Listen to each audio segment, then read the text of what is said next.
Hello and welcome to Baiju's IAS. Let's take up the analysis of today's The Hindu newspaper by taking up a few editorials and columns. First, let's take up a column from page number 6 that deals with the topic of reservation. See, the policy of reservation is also referred to as affirmative action by the state, and it is also popularly known as the quota system. In the Indian context, this policy of affirmative action or reservation has been designed to uplift the socially disadvantaged classes. It is intended to socially uplift the lower classes, particularly the scheduled castes and the scheduled tribes, who have been historically discriminated against due to the oppressive caste system of India. Generally, while explaining the concept of affirmative action, this image is widely used. This image depicts two groups of unequals who have varying degrees of access for viewing a match. In these images, the differences in their heights represents the inequality in the society, and the physical barrier over here is a representation of the caste barrier in the society. So if a modern democratic state is looking to establish an egalitarian society and provide for true equality and social justice, then the state needs to acknowledge and take into account the inherent inequalities in the society. And the existing inequalities, particularly social inequalities, they have to be addressed through the affirmative action of the state. See the first image over here, we have a group of unequals. They have varying degrees of access to benefits in the society, and naturally there is inequality in the society. So in this unequal society, if the state adopts equality towards them, and if it treats them as equals by providing similar benefits as depicted over here by platforms of same height, then the state wouldn't be delivering true social justice. While this approach of the state might promote equality, it will not guarantee social justice. Because when the state is providing equal benefits to unequals, it will only exaggerate and further continue the existing inequalities in the society. So if a democratic state is truly committed towards the cause of egalitarianism and social justice, then it needs to treat unequals as unequals and provide for an unequal approach. This has been clearly depicted over here in the second image, and this is basically a representation of affirmative action. When the state acknowledges that this is a group of unequals, and when it acknowledges the inherent inequalities in the society, then it needs to push for equity and social justice by adopting affirmative action towards the unequals. So instead of treating the unequals as equals as depicted in the first image, the state should treat the unequals as unequals, and through affirmative action, it needs to uplift the socially oppressed. Now this is what ensures a truly equal society, and this guarantees social justice. In the Indian context, there are glaring inequalities in our society, most of which trace back their origin to the oppression faced by the lower classes under the caste system. For centuries together, the upper castes have dominated and discriminated against the lower classes, particularly the scheduled castes and the scheduled tribes. And this has perpetuated inequality in the Indian society, and it has made the lower classes socially disadvantaged. So when it comes to the ability of the upper classes and the lower classes to access benefits of development, such as education, employment, and even government services, you will find that there is a clear divide marked by the greater access of the upper classes to these benefits as compared to the inability of the lower classes to access the same benefits. So this inherent inequality of caste system in the Indian society was first acknowledged through state policy in 1921 by the then British government, which passed the Communal Government Order in the Madras Presidency. Through this order, caste-based reservation or affirmative action was introduced in order to address the centuries-old inequality that was prevalent in the Indian society.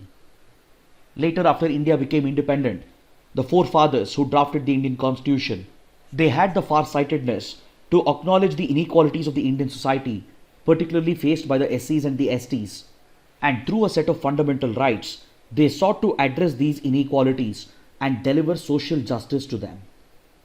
In fact, this ideology and thinking forms the basis for the introduction of right to equality as a fundamental right that has been guaranteed under Article 14 of the Indian Constitution. As an extension of this right to equality, the state has been mandated under Article 15 of the Constitution to not discriminate on the lines of caste, religion, sex, race, etc. But however, these provisions come with reasonable restrictions and they are not absolute.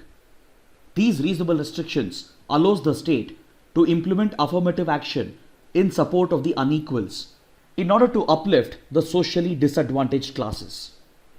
Hence, under Article 15, the state has been allowed to make provisions for socially backward and educationally backward classes, particularly the SCs and the STs.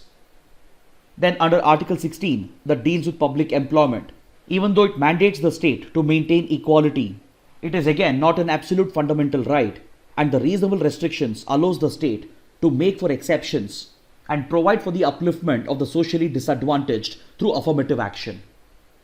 So when the Indian Constitution was drafted and adopted, our founding fathers wanted the benefits of reservation to be available to the most socially disadvantaged classes, that is the SCs and the STs, that too for a limited time period.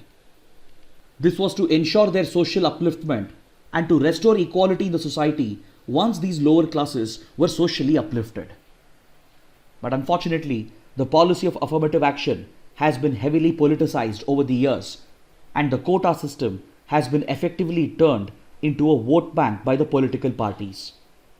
We saw this vote bank politics play out on the topic of reservation in the 1990s in what is known as the Mandal politics, when the recommendations of the Mandal Commission was extended to provide for reservation for other backward classes as well.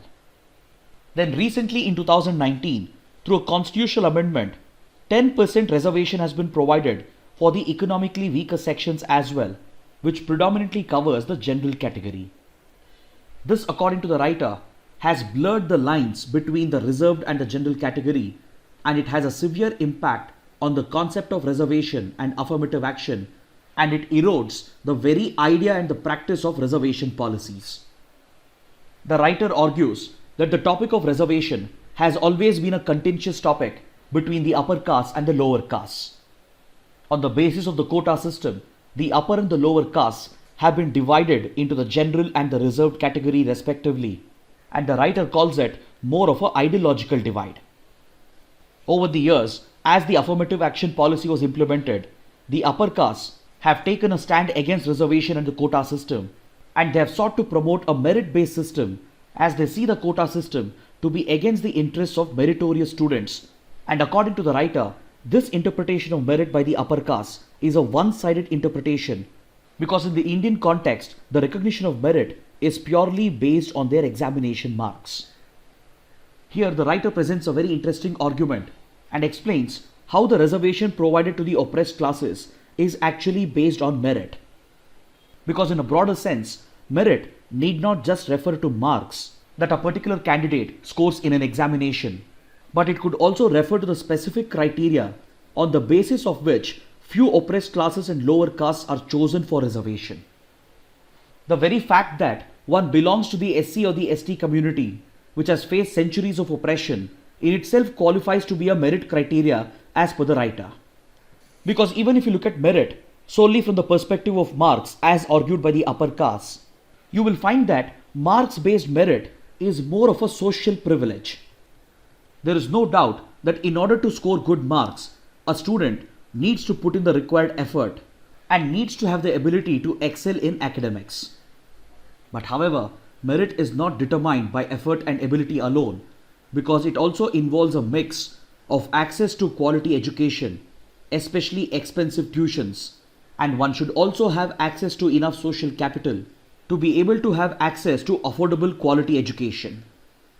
So while effort and ability might be present in both upper and lower castes, and while it is up to each individual to perform well in exams, one cannot ignore the fact that upper castes in general have better access to quality education and they enjoy better social capital when it comes to high quality education.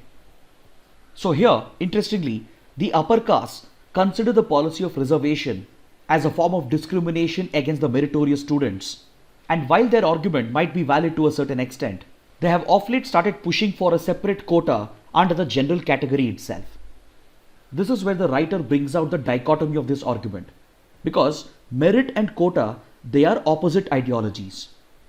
The Constitution and the Supreme Court has made it abundantly clear that reservation or affirmative action should solely be available for the socially disadvantaged and the socially and educationally backward. Now, the latest constitutional amendment introduced in 2019 extends this for the economically disadvantaged as well.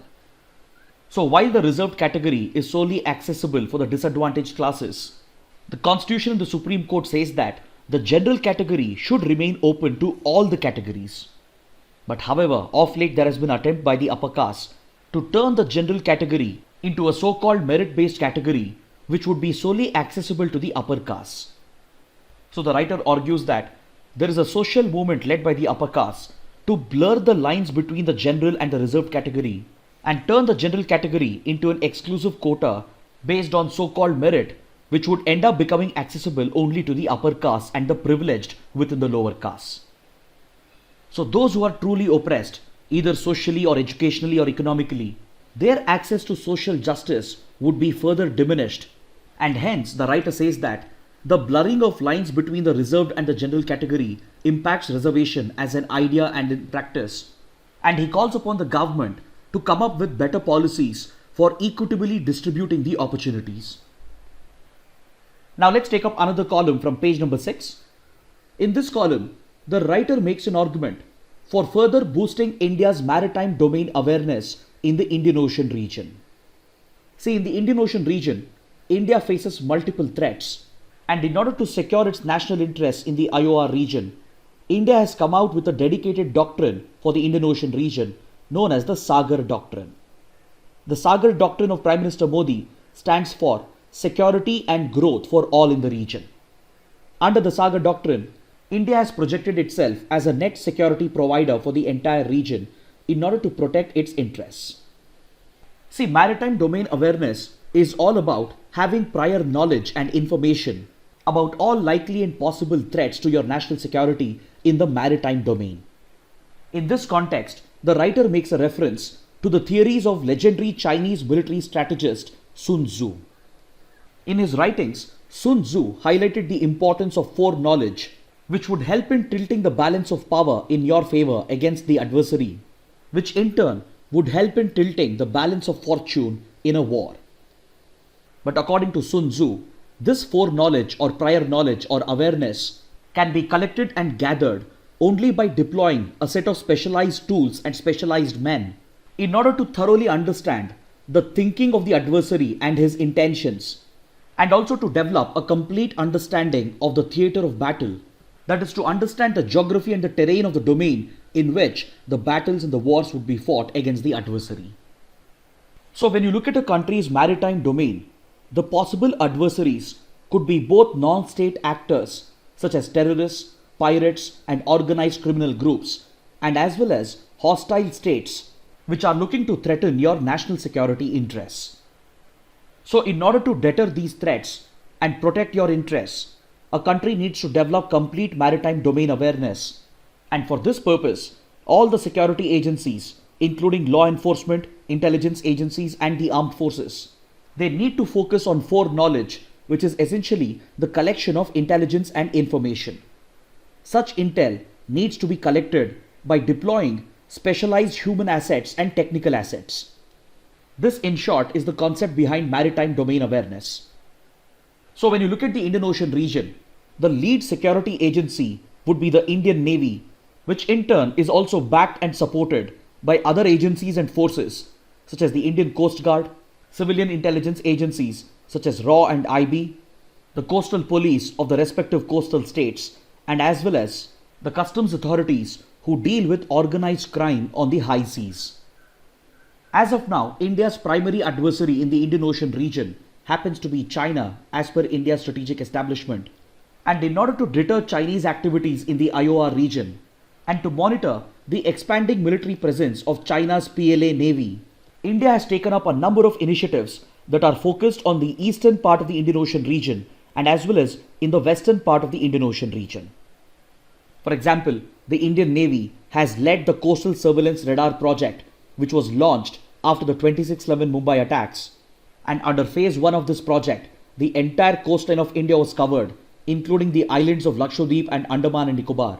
And this surveillance radar network provides for a complete picture of the shipping traffic, including the movement of submarines across the Indian Ocean region. But since the choke point of Strait of Malacca is a strategic weak point for China, its naval activities have predominantly focused in and around this region, that is the eastern part of the Indian Ocean region, and it has sought to expand its influence across this region, not only through diplomatic and economic engagement with these countries present in the eastern part of the IOR region, but also by stepping up its deployment of naval ships and even nuclear submarines, which directly poses a threat to India's traditional influence in the IOR region, and as well as to its national security interests, because India has always seen the IOR region as its own strategic backyard. So now, India has been forced to contend with this ongoing strategic competition with China in the IOR region. So considering the expanding naval and diplomatic influence of China across the IOR region, India has scaled up its Coastal Surveillance Radar project, and under phase 2 of this project, India has already reached out to several important neighboring countries in the IOR region, including Sri Lanka, Mauritius and Seychelles. Under phase 2 of the Coastal Surveillance Radar network, Indian radars have already been built on Sri Lanka, Mauritius and Seychelles, and they have been integrated into the Indian network. The extension of this project has also been proposed for Maldives, Myanmar and Bangladesh as well. And by seeking to work with neighboring countries in the region, India is looking to step up its maritime domain awareness and promote the objectives of its Sagar Doctrine. All the surveillance data that is captured by these chain of radars located in India, Sri Lanka, Mauritius, Seychelles and other countries, they are brought together under a centralized command and control network located at Gurugram, which is known as the Information Fusion Center for the IOR region. This basically serves as the headquarters of the National Communication Command and Control Intelligence Network, which is operated by the Indian Navy. So this initiative of India, which is focused on the central and the eastern parts of the Indian Ocean region, represents cooperative efforts from India in order to build greater synergy amongst the countries in the neighborhood, in order to promote maritime domain awareness and maritime security in the region. Apart from this, India has also been actively deploying several technical assets, including the P-8I Poseidon aircraft that India has procured from the United States. It has also been making use of Earth observation satellites, and military satellites such as GSAT-7A would soon start providing high-resolution images of the region. And it has also proactively deployed several drones, including underwater drones as well, to monitor Chinese military and naval activities in the IOR region. Today, the Information Fusion Center for the Indian Ocean region has emerged as the hub for intelligence with regard to IOR region. And it's not just these neighboring countries which are interested in the project. Even extra-regional powers such as France, US, Japan and as well as the United Kingdom, they are looking to deploy their liaison officers at the headquarters of IFC IOR in order to cooperate with India and share real-time intelligence with each other. In fact, France has already deployed its liaison officer at the Information Fusion Center, and very soon US, Japan and UK would be following the same step. Then India has also started paying attention to the Western Indian Ocean, particularly the east coast of Africa, where China's military and diplomatic influence has been growing consistently over the last few years. With island nations such as Madagascar and with East African countries such as Kenya, Tanzania, Mozambique and even with Djibouti, China has stepped up its military engagement, and it has already managed to set up a naval base at Djibouti. In fact, this naval base of China at Djibouti happens to be its first foreign military base, and China has also stepped up its military engagement near the Strait of Hormuz, which is a choke point in West Asia. As a part of its growing military presence in the IOR region, China has even started deploying stealth submarines that are propelled by extremely advanced propulsion systems which are extremely silent, thereby making these stealth submarines very hard to detect through technical surveillance. There have also been reports of China deploying a large number of underwater unmanned drones in the Indian Ocean region, and detecting and tracking them down has become a top national security priority for India. So in order to step up its maritime domain awareness in the western part of the Indian Ocean, India has entered the Indian Ocean Commission as an observer recently in March 2020.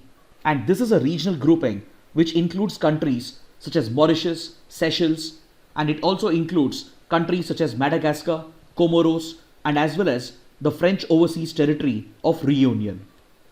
So this makes France also a critical player in the IOR region, and due to the common objectives of India and France, France played a key role in getting India admitted to the IOC as an observer, and this has enabled India to deploy its liaison officer at the Regional Maritime Information Fusion Center of the Indian Ocean Commission.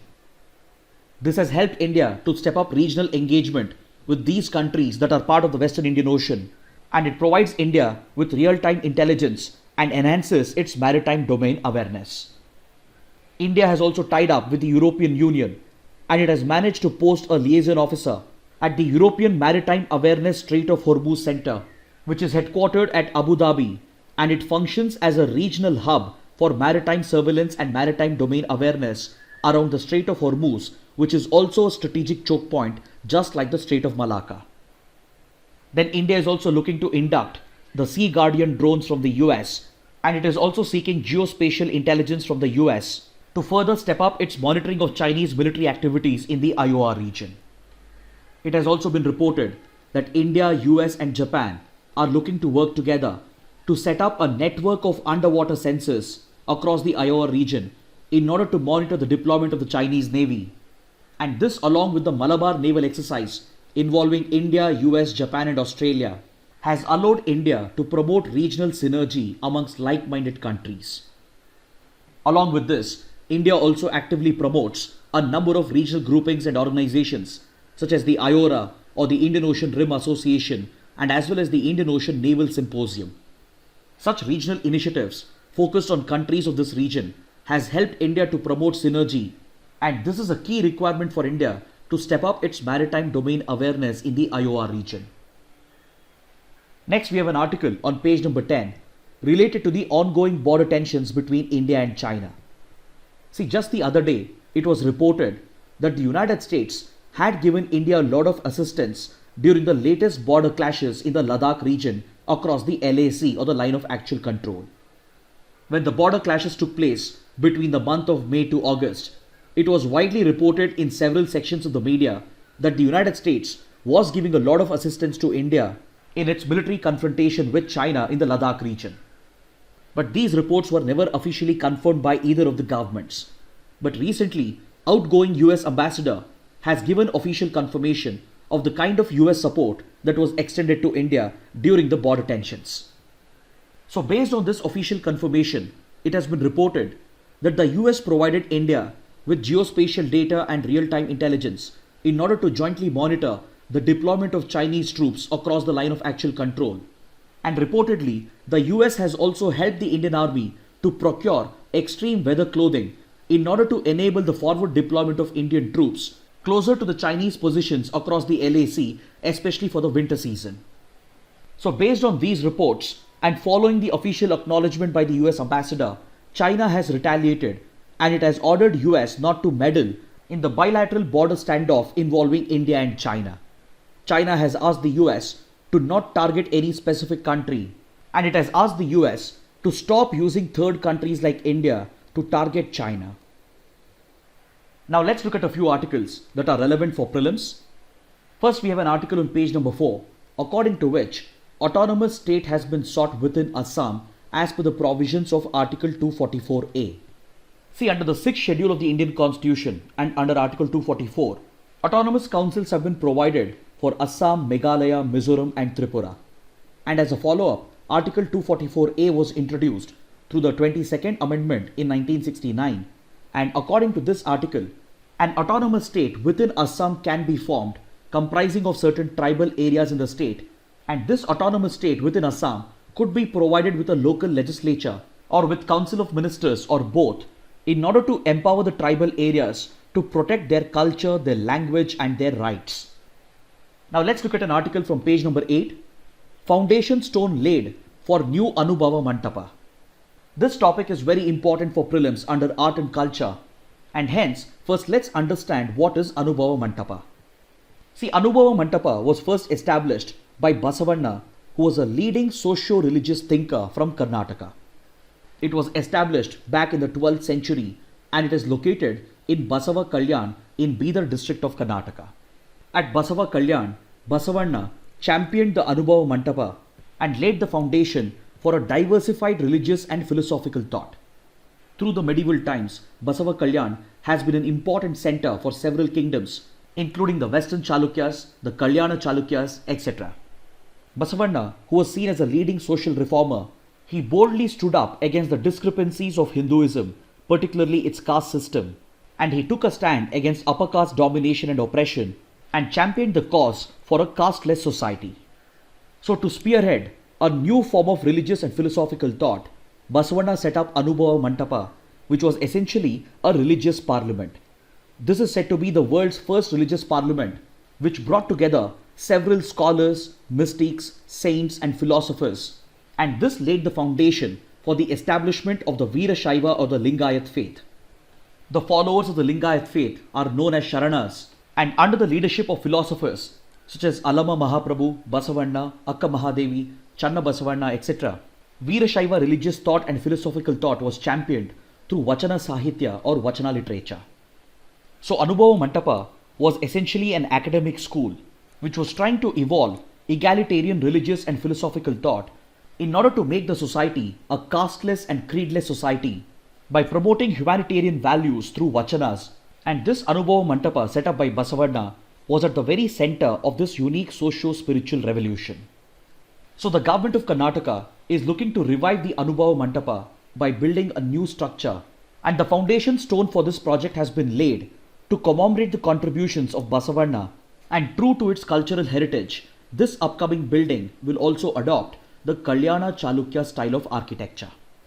Finally, let's look at a couple of mains practice questions.